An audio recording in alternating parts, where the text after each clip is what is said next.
था केजरीवाल का झूठ पकड़ा गया, वो भी आपको दिखाऊंगा। मुझे क्यों गिरफ्तार किया गया है?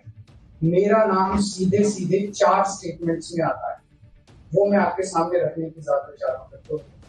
आप ये सब राइटिंग में देना चाहेंगे? नहीं, मैं 1 मिनट मैम, प्लीज मुझे बोलने नहीं दीजिए। नहीं, बोलने का ठीक है, बाद में दे दूंगा, बाद में राइटिंग में दे।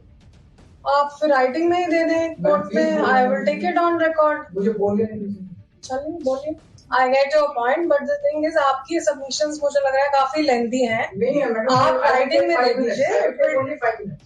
I will just complete in 5 Why minutes. don't you give in writing? I will just complete in 5 minutes. Please allow me. I will not permit more than that. Please allow me. All right. यानी court भी कह रहा है कि भैया लिखित में दे दीजिए ना, अगर इतना बहुत जबरदस्त पॉइंट है तो। क्योंकि ऐसा अमूमन होता नहीं ना भाई कि वकील रिप्रेजेंट करता है, आदमी गया वो खुद ही बोलने लगा, कल को सब कहेंगे कि हमको भी भाषण देना है। यानी केजरीवाल आज इसी मकसद के साथ कोर्ट में गए थे कि ऐसी ऐसी बातें करूंगा जिससे हेडलाइंस बने, इसलिए अपने खिलाफ मामले पर बोलने के लिए आज कोर्ट में खुद केजरीवाल खड़े हो गए और उनके अपने बचाव में 3 बड़ी दलीलें उन्होंने दी। केजरीवाल ने पहली दलील दी और अपने खिलाफ दिए गए बयानों को टारगेट किया, कहा कि ईडी के प्रेशर में लोगों ने बयान बदल दिए। दूसरी दलील, शराब घोटाला हुआ ही नहीं, असली घोटाला बीजेपी ने इलेक्टोरल बॉन्ड लेकर किया। केजरीवाल ने आरोप लगाया कि ईडी वसूली रैकेट चला रही है और आरोपियों को गवाह बनाकर उनके जरिए बीजेपी को चंदा दिलवा रही है। यानी केजरीवाल ने शराब घोटाले को इलेक्टोरल बॉन्ड से जोड़ने की कोशिश की। तीसरी दलील, केजरीवाल ने ईडी पर आरोप लगाया कि अब तक ईडी उनके बचाव में दिए गए बयानों को कोर्ट में छिपा रही है। केजरीवाल ने दावे के साथ कहा कि ईडी ने कोर्ट में जो पेज फाइल किए हैं उसके अलावा उनके दफ्तर में 1 लाख पेज है जिसमें उनकी बेगुनाही है, उसे कोर्ट के सामने नहीं लाया जा रहा।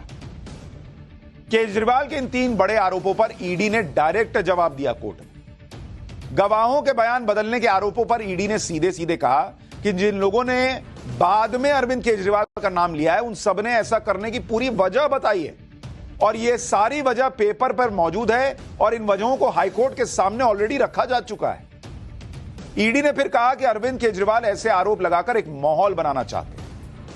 केजरीवाल के इलेक्टोरल बॉन्ड वाले आरोपों पर ईडी ने कहा कि इलेक्टोरल बॉन्ड का शराब घोटाले से कोई लेना देना नहीं है, बीजेपी की शराब पॉलिसी बनाने में कोई भूमिका ही नहीं थी।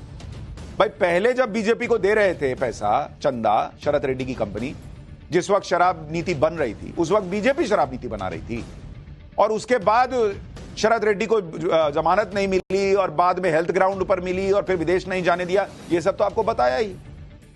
इस केस में कौन किस पार्टी को चंदा दे रहा है इससे लेना देना ही नहीं है, ईडी कह रही है, और ना ही इसका शराब घोटाले से कोई संबंध है। कोर्ट के सामने कुछ बयान छिपाने के आरोप पर ईडी ने कहा कि अरविंद केजरीवाल को यह कैसे पता कि जो बयान उनके समर्थन में है वो ईडी के पास मौजूद है।